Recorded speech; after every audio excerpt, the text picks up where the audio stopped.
आज का हमारा टॉपिक है ली Chatelier principal and effect of change of concentration, temperature and pressure on equilibrium. साथ में पढ़ेंगे applications of Lee Chatelier principal. तो आइए शुरुआत करते हैं ली चैटलियर प्रिंसिपल के स्टेटमेंट से। जब भी कोई एक सिस्टम इक्विलिब्रियम में होता है, उस इक्विलिब्रियम स्टेज पर यदि आप कोई चेंज उस पर इंपोज करते हैं, जैसे आप या तो कंसंट्रेशन चेंज कर दें, चाहे रिएक्टेंट की या प्रोडक्ट की, या टेम्परेचर चेंज करें या प्रेशर चेंज करें, तो इक्विलिब्रियम अपने आप को इस तरीके से शिफ्ट कर लेता है, यानी इक्विलिब्रियम रीएस्टेब्लिश करता है, ताकि जो चेंज आपने उस पर इंपोज किया है, जो चेंज आपने सिस्टम पर इंपोज किया है, उस चेंज के इफेक्ट को अंडू किया जा सके। यही ली चैटलियर प्रिंसिपल है। So whenever A system in equilibrium is subjected to a change by changing temperature, pressure or concentration, then equilibrium will shift itself in such a way so as to undo the effect of change imposed, ताकि जो change उस system पर लगाया गया है वो change के effect को नलीफाई किया जा सके। ये इक्विलिब्रियम की स्टेटमेंट है। हमें अब ये देखना होगा, इसको समझना होगा कि जब हम कंसंट्रेशन चेंज करते हैं तब इक्विलिब्रियम अपने आप को कैसे रीएस्टेब्लिश करता है अकॉर्डिंग टू द स्टेटमेंट, या जब हम टेम्परेचर चेंज करते हैं तब इक्विलिब्रियम अपने आप को कैसे रीएस्टेब्लिश करता है। तो आइए देखते हैं सबसे पहले effect of change of concentration. Suppose we have a reaction iodine, when react with the hydrogen it will give Hi। जब ये सिस्टम इक्विलिब्रियम में है तो इक्विलिब्रियम स्टेज पर जब हम किसी भी रिएक्टेंट की कंसंट्रेशन इंक्रीज कर दें, मतलब आप थोड़ा सा या तो उसमें हाइड्रोजन गैस ऐड कर दें या आयोडीन और सॉलिड आयोडीन उसमें डाल दें, तो जो इक्विलिब्रियम होगा वो प्रोडक्ट की तरफ, यानी वो इक्विलिब्रियम जो होगा हमारा वो फॉरवर्ड डायरेक्शन में शिफ्ट हो जाता है, यानी हमें और ज्यादा प्रोडक्ट मिलता है। इसको एक्सप्लेन करने के लिए हमें पता है कि जो कंसंट्रेशन होती है प्रोडक्ट की to that of product of molar concentration of the reactant, ये हमें पता है कांस्टेंट होती है। सपोज यदि आप इक्विलिब्रियम स्टेज पर हाइड्रोजन की कंसंट्रेशन इंक्रीज कर देंगे, तो क्योंकि इन दोनों की प्रोडक्ट और रिएक्टेंट की कंसंट्रेशन की रेशो कांस्टेंट होती है, इसकी किसी दोनों रिएक्टेंट में से किसी एक रिएक्टेंट की कंसंट्रेशन इंक्रीज करने पर डेफिनेटली प्रोडक्ट की कंसंट्रेशन भी इंक्रीज हो जाएगी। तो यहां से एक बात बिल्कुल क्लियर है कि जब भी आप किसी सिस्टम की इक्विलिब्रियम स्टेज पर रिएक्टेंट की कंसंट्रेशन इंक्रीज करेंगे तो वो इक्विलिब्रियम फॉरवर्ड डायरेक्शन में शिफ्ट कर जाएगा, यानी और ज्यादा आपको प्रोडक्ट मिलेगा। दूसरा, यदि आप इक्विलिब्रियम स्टेज पर प्रोडक्ट थोड़ा उसमें ऐड कर दें, प्रोडक्ट ऐड करने पर इधर कंसंट्रेशन ज्यादा हो जाएगी, यानी प्रोडक्ट की कंसंट्रेशन ज्यादा हो गई, लेकिन दोनों की रेशो तो कांस्टेंट होती है।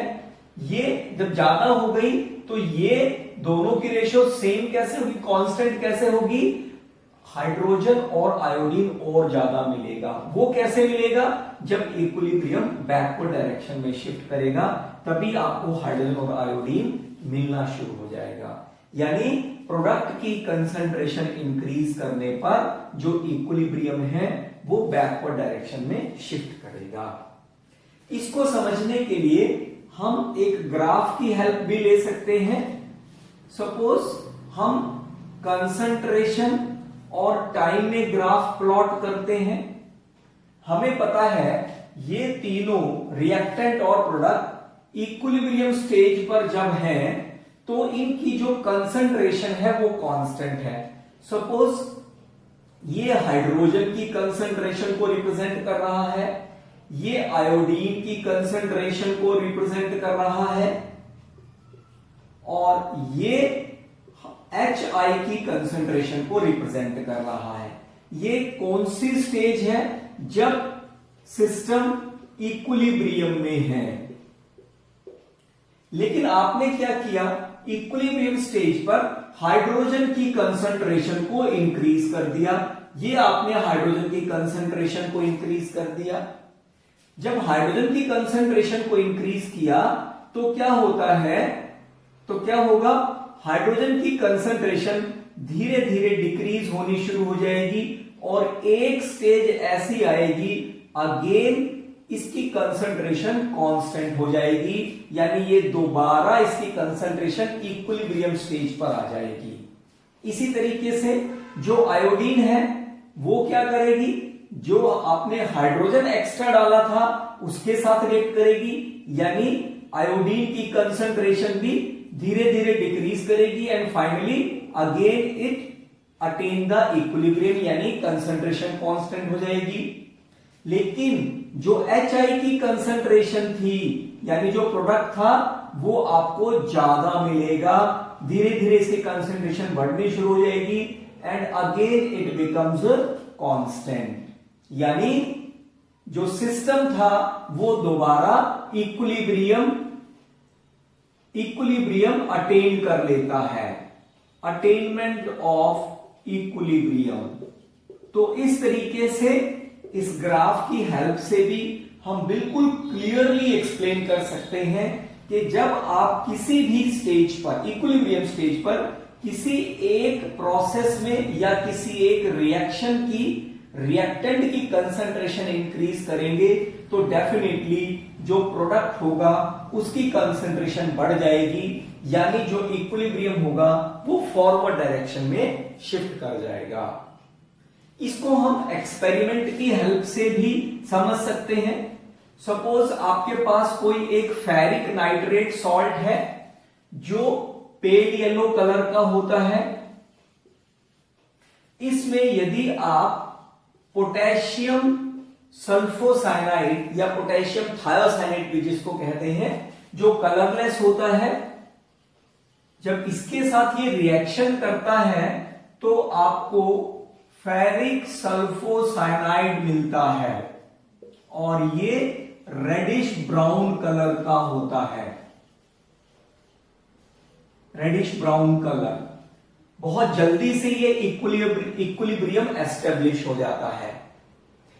अब इक्विलिब्रियम स्टेज पर यदि आप इस इक्विलिब्रियम स्टेज पर थोड़ा सा इसमें पोटेशियम सल्फोसाइनाइड डालें या फेरिक नाइट्रेट डालें तो हम क्या देखते हैं कि जो इंटेंसिटी है रेडिश ब्राउन कलर की वो इंक्रीज कर जाती है, यानी ये आपको और ज्यादा डार्क रेडिश कलर का सब्सटेंस मिलना शुरू हो जाता है। क्यों ये डार्क कलर क्यों हुआ? इसका मतलब ये हुआ कि जो इक्विलिब्रियम था, किसी भी एक रिएक्टेंट की कंसंट्रेशन बढ़ाने पर इक्विलिब्रियम फॉरवर्ड डायरेक्शन में यानी टुवर्ड्स प्रोडक्ट शिफ्ट कर गया। इक्विलिब्रियम ने अपने आप को री एस्टेब्लिश कर लिया। तो यहां से एक बात बिल्कुल क्लियर है कि जब भी इक्विलिब्रियम स्टेज पर किसी भी रिएक्टेंट की कंसंट्रेशन को आप बढ़ाएंगे तो जो इक्विलिब्रियम है वो अपने आप को फॉरवर्ड डायरेक्शन में शिफ्ट कर लेता है, यानी प्रोडक्ट की फॉर्मेशन ज्यादा होती है। अब इसी इफेक्ट को हम कुछ एग्जाम्पल अपने डेली लाइफ से लेकर देखते हैं। एग्जाम्पल्स लेते हैं डेली लाइफ से। फर्स्ट एग्जाम्पल है transport of oxygen by haemoglobin in blood.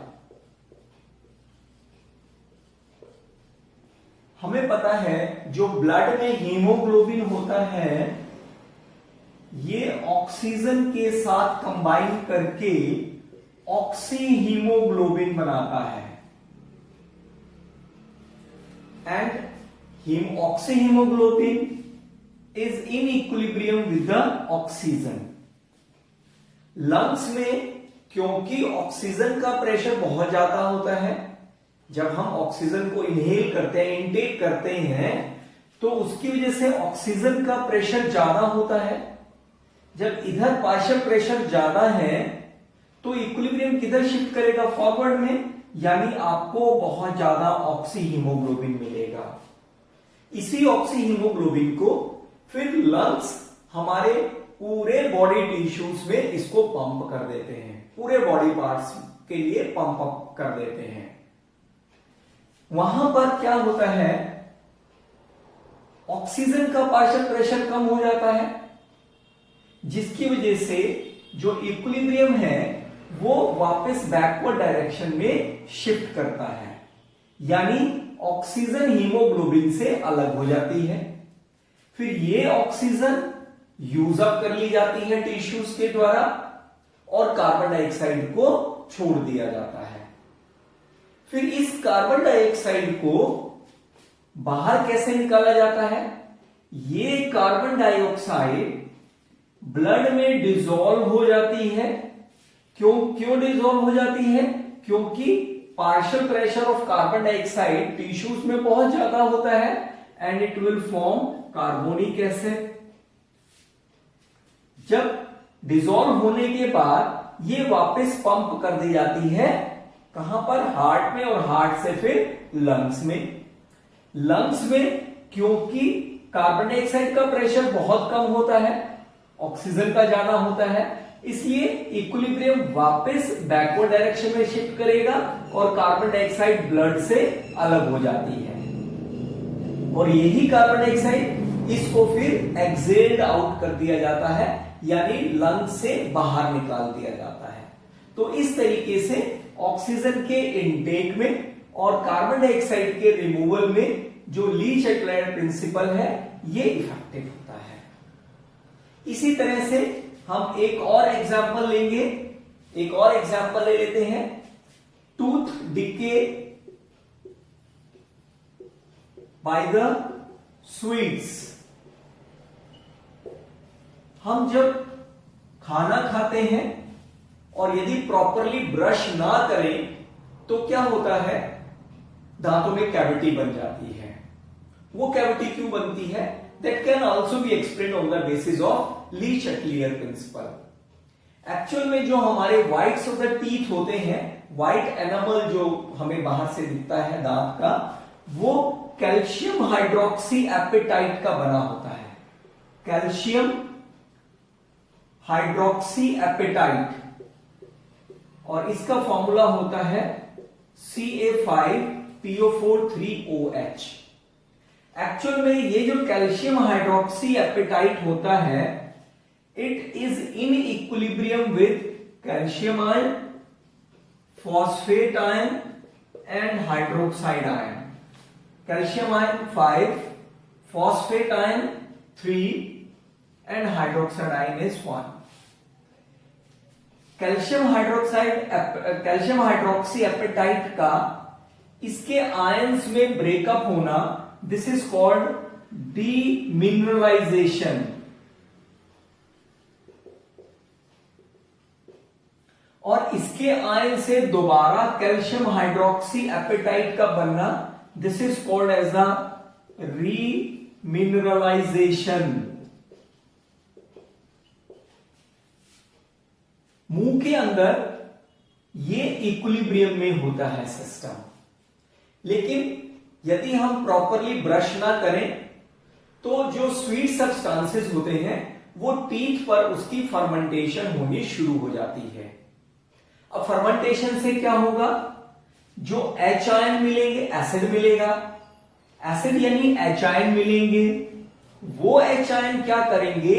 इस हाइड्रोक्साइड आयन को कंज्यूम अप कर लेते हैं, यानी ये हाइड्रोक्साइड आयन कंज्यूम्ड हो जाता है, कंबाइन कर जाता है H आयन के साथ, उससे क्या होगा, डीमिनरलाइजेशन तो होती रहेगी, यानी इक्विलिब्रियम इस साइड पर शिफ्ट होता रहेगा, लेकिन वापस रीमिनरलाइजेशन नहीं होगी, जिस कारण से दांतों के अंदर कैविटी बन जाती है। इस तरीके से जो कंसंट्रेशन का इफेक्ट है उसको हम ली चैटलियर प्रिंसिपल की हेल्प से इजीली अंडरस्टैंड कर सकते हैं। इसी तरह से जब हम कपड़े सुखाते हैं, कपड़े सुखाने पर यदि ब्रीज चली होती है, हवा चली होती है, तो कपड़े बड़ी जल्दी सूख जाते हैं, और यदि हवा ना चली हो तो बहुत टाइम लगता है। उसका कारण क्या होता है कि जैसे ही हम कपड़ों को सुखाते हैं तो यहां से जो वेपर्स हैं वो कपड़े के चारों तरफ आ जाते हैं, यानी जल्दी से इक्विलिब्रियम एस्टेब्लिश हो जाता है। यदि हवा चली होती है तो क्या होता है, जो वाटर वेपर्स है वो हवा उसको वहां से दूर ले जाती है। अब दोबारा फिर जल्दी से इक्विलिब्रियम सेटअप होने की कोशिश करता है, किसमें, जो वाटर वेपर्स है चारों तरफ और उस गीले कपड़े में। वो गीला कपड़ा और वाटर वेपर्स एमिट करेगा, जिसकी वजह से दोबारा जल्दी से रीएस्टेब्लिश इक्विलिब्रियम अपने आप को करने की कोशिश करता है, और ये प्रोसेस चलता रहता है, जिससे कपड़े जल्दी सूख जाते हैं। आइए अब देखते हैं टेम्परेचर का इफेक्ट इक्विलिब्रियम में। एक्चुअली टेम्परेचर का इफेक्ट केवल उन्हीं रिएक्शंस के इक्विलिब्रियम पर नोटिस किया जा सकता है जो रिएक्शंस या तो एक्सोथर्मिक हो या एंडोथर्मिक हो। कोई भी ऐसी रिएक्शंस एक्चुअली दो ओपोजिंग रिएक्शन के मेल से बनी होती है, यानी एक एंडोथर्मिक रिएक्शन और एक एक्सोथर्मिक रिएक्शन। आइए इसी को समझते हैं एक एग्जांपल लेके। Suppose we know that the Haber process, nitrogen when combined with the hydrogen it will give ammonia. Balance कर लेते हैं इसको, ये बैलेंस हो गई। इस रिएक्शन के लिए जो डेल्टा H की वैल्यू है वो होती है negative, and this value is -92.4 kilo joule. यदि ये एक्सोथर्मिक रिएक्शन है तो इसका मतलब क्या हुआ कि फॉरवर्ड एक्सो होगी। यदि फॉरवर्ड एक्सो है तो डेफिनेटली जो बैकवर्ड होगी वो क्या होगी, एंडोथर्मिक रिएक्शन होगी। अब यदि इक्विलिब्रियम स्टेज पर हम टेम्परेचर इंक्रीज करते हैं, on increasing temperature the equilibrium will shift in such a way so that the added heat is absorbed। Temperature बढ़ाने पर इक्विलिब्रियम उस डायरेक्शन में शिफ्ट करता है ताकि जो हीट आप उसको दे रहे हैं वो यूज अप हो जाए, वो कंज्यूम हो जाए। और किस डायरेक्शन में हीट कंज्यूम होती है, एंडोथर्मिक रिएक्शन की डायरेक्शन में। इसका मतलब ये हुआ कि on increasing temperature the equilibrium will shift in endothermic direction, यानी एंडोथर्मिक रिएक्शन की डायरेक्शन में इक्विलिब्रियम शिफ्ट करेगा। इस पर्टिकुलर रिएक्शन में क्योंकि रिएक्शन फॉरवर्ड क्या है, एक्सो है, बैकवर्ड आपकी एंडो है, तो यदि आप टेम्परेचर बढ़ाएंगे तो इक्विलिब्रियम किधर शिफ्ट करेगा, बैकवर्ड डायरेक्शन में, इस केस में शिफ्ट करेगा। यानी आपको टेम्परेचर बढ़ाने पर जो प्रोडक्ट की यील्ड है, प्रोडक्ट की अमाउंट है, वो कम मिलेगा। इसका मतलब क्या हुआ कि ये जो एक्सोथर्मिक रिएक्शंस होती हैं, exothermic reactions are always favoured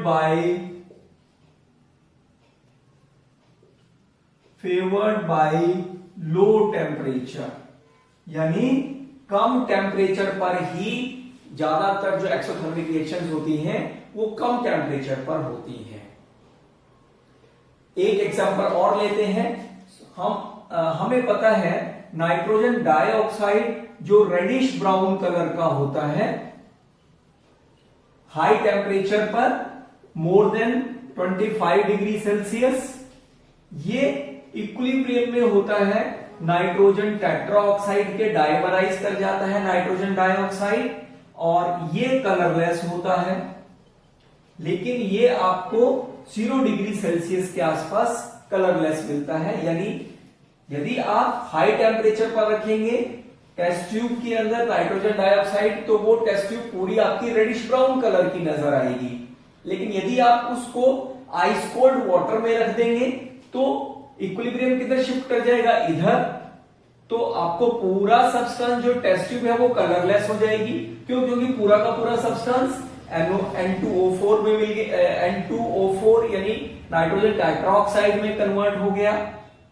लेकिन यदि आप टेस्ट ट्यूब को एक रूम टेम्परेचर पर ले आए तो उसमें क्या होगा, ना तो बहुत ज्यादा डार्क ब्राउन कलर होगा और ना ही बिल्कुल वो कलरलेस होगा।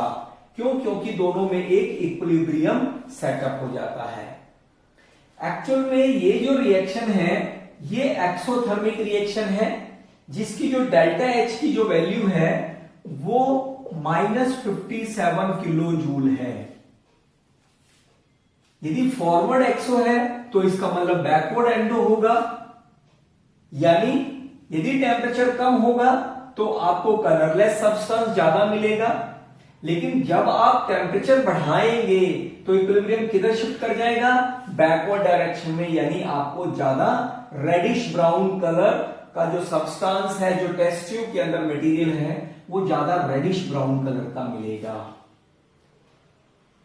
इसका मतलब ये हुआ कि जो एंडोथर्मिक रिएक्शंस होती हैं, endothermic reactions are always favoured at high temperature.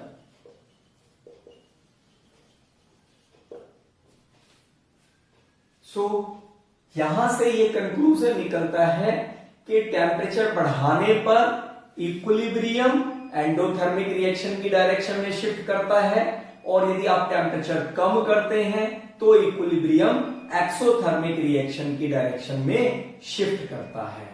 Pressure का क्या इफेक्ट होता है इक्विलिब्रियम पर?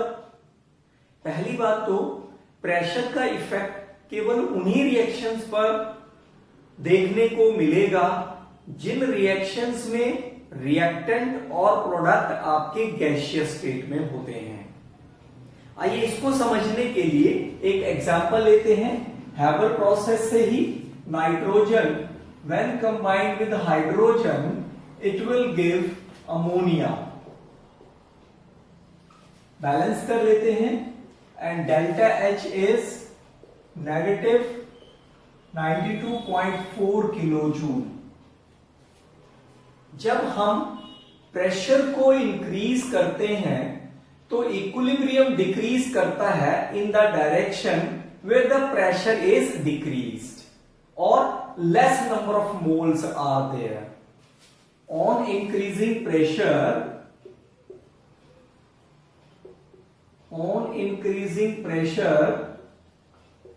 the equilibrium will shift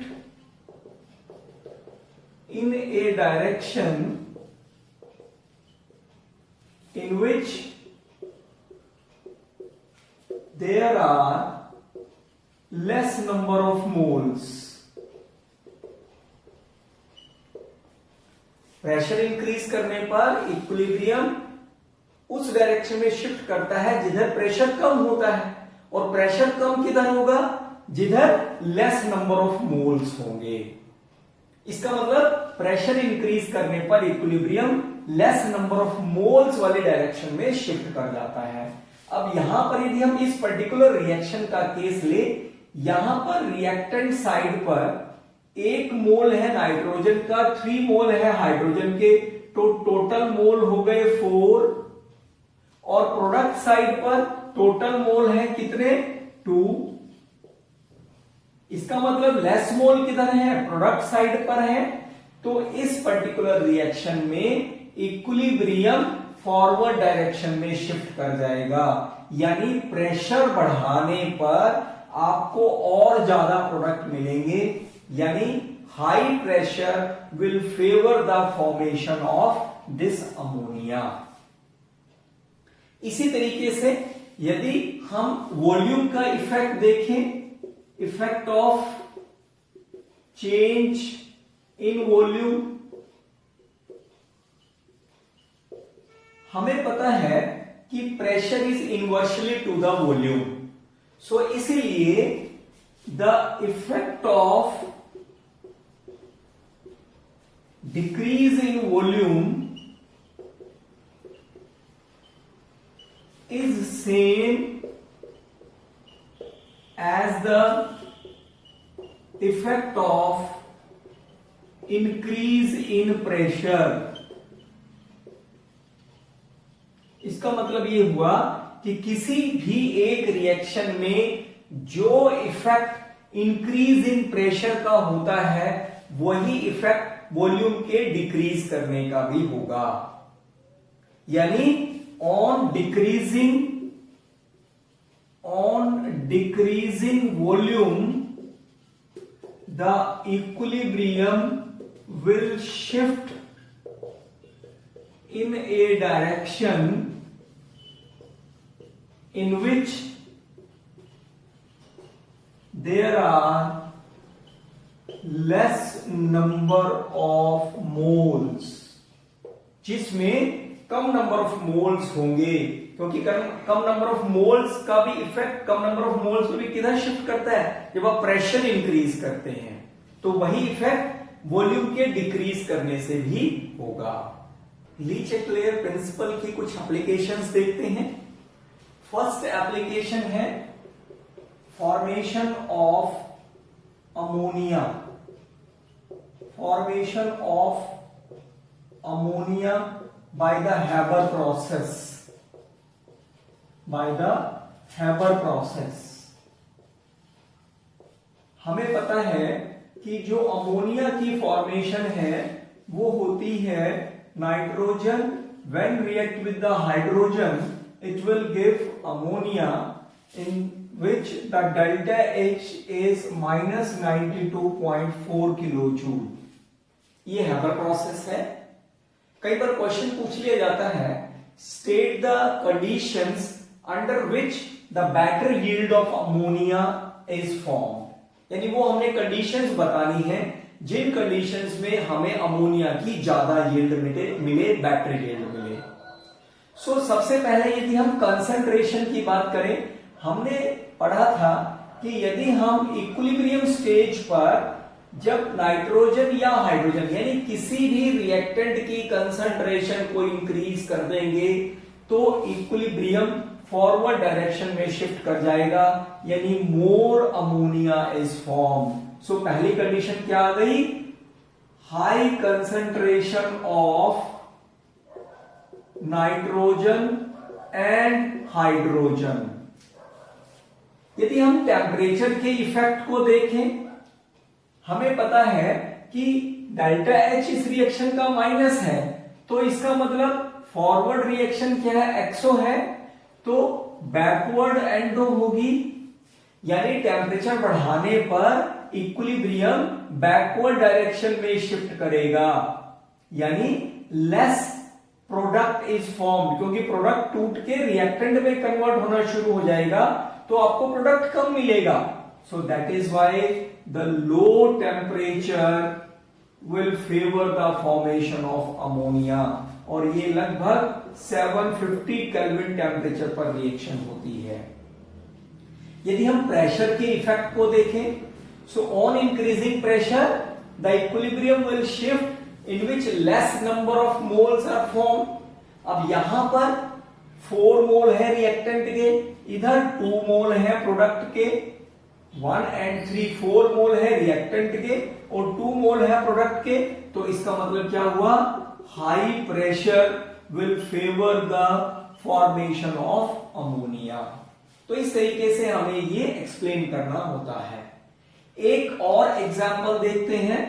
formation of nitric oxide, formation of nitric oxide.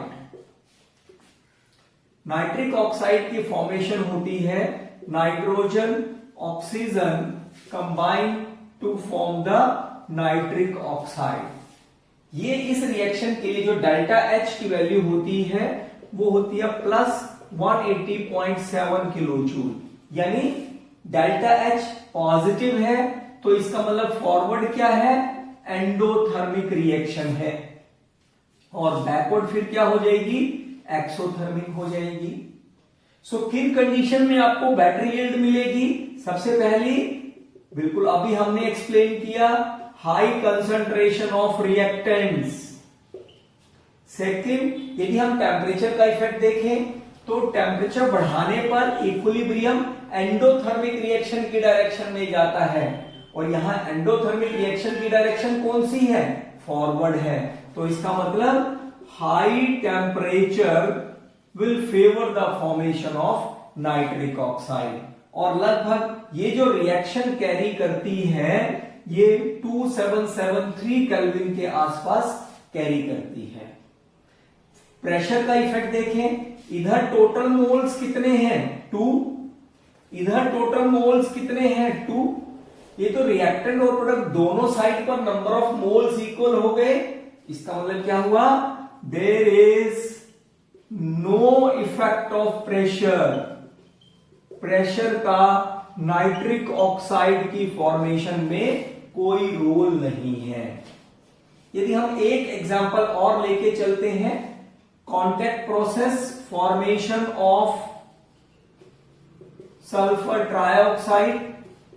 जब हम सल्फ्यूरिक एसिड की फॉर्मेशन करते हैं जिसको हम कॉन्टैक्ट प्रोसेस बोलते हैं, कॉन्टैक्ट प्रोसेस में sulphur dioxide combine with oxygen to form sulphur trioxide.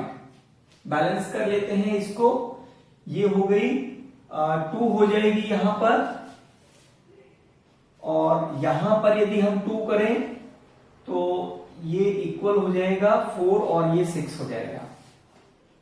अब यहां पर ये जो रिएक्शन है इसके लिए जो डेल्टा H है वो -193 किलो जूल होता है।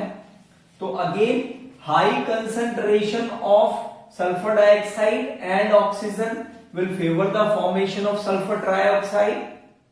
इसी तरह से डेल्टा H इज नेगेटिव तो forward is exo, backward is endo, तो low temperature will favour the formation of sulphur trioxide, and reactant में टोटल मोल है 3, प्रोडक्ट के टोटल मोल है 2, तो इसका मतलब high pressure will favour the formation of sulphur trioxide, and this sulphur trioxide, यही sulphur trioxide है जिसकी यील्ड पर, जिसकी फॉर्मेशन पर सल्फ्यूरिक एसिड की फॉर्मेशन डिपेंड करती है। तो इस तरीके से ये थे कुछ एप्लीकेशंस ली-चेटलियर्स प्रिंसिपल के। हम अभी तक जिस केमिकल इक्विलिब्रियम के बारे में पढ़ रहे हैं, एक्चुअल में ये 2 टाइप्स का होता है। फर्स्ट होता है होमोजीनियस इक्विलिब्रियम, होमोजीनियस इक्विलिब्रियम, और दूसरा होता है हिट्रोजीनियस इक्विलिब्रियम। 1 बाय 1 लेते हैं। होमोजीनियस इक्विलिब्रियम क्या होता है, the reaction equilibrium in which all reactants and products are in the same phase,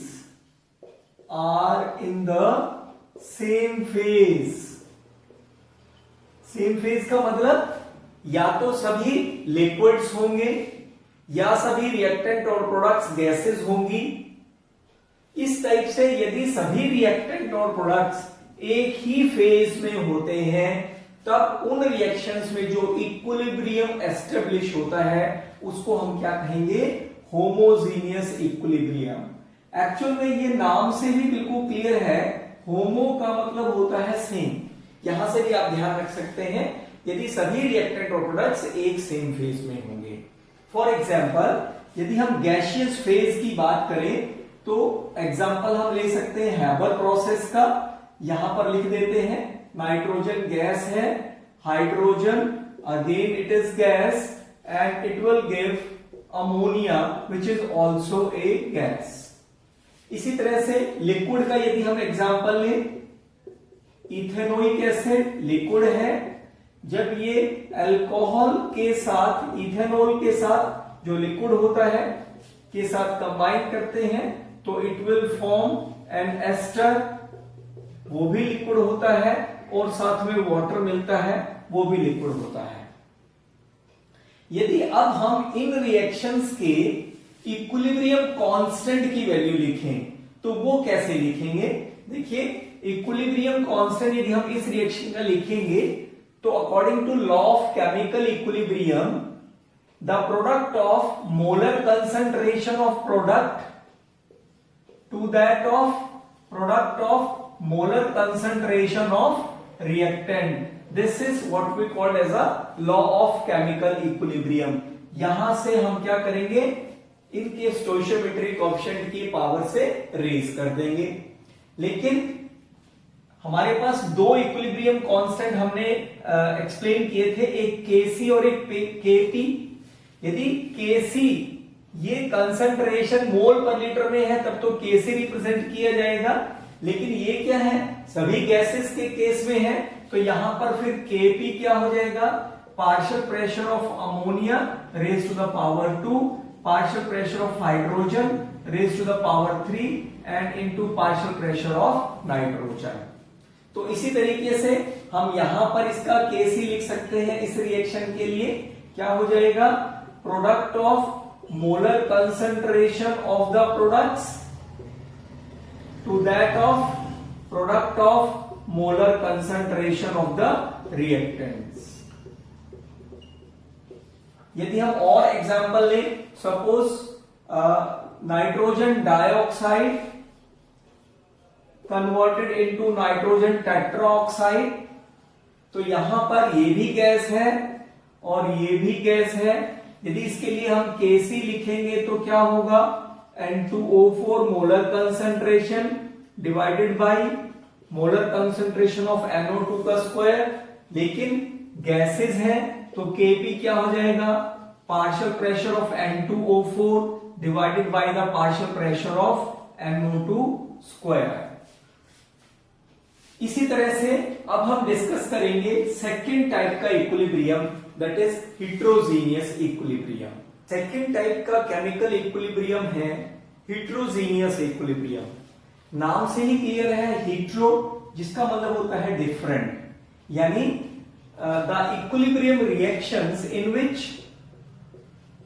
the reactants and products are in the different phase, are in a different phase। यदि ये different phase में होते हैं reactant और products, तब वो उन reactions में जो इक्विलिब्रियम एस्टेब्लिश होगा वो क्या कहलाएगा, हेटेरोजीनियस इक्विलिब्रियम कहलाएगा। For example calcium carbonate solid होता है, जब ये डिकम्पोज करता है तो कैल्शियम ऑक्साइड सॉलिड में और कार्बन डाइऑक्साइड गैस में कन्वर्ट हो जाता है।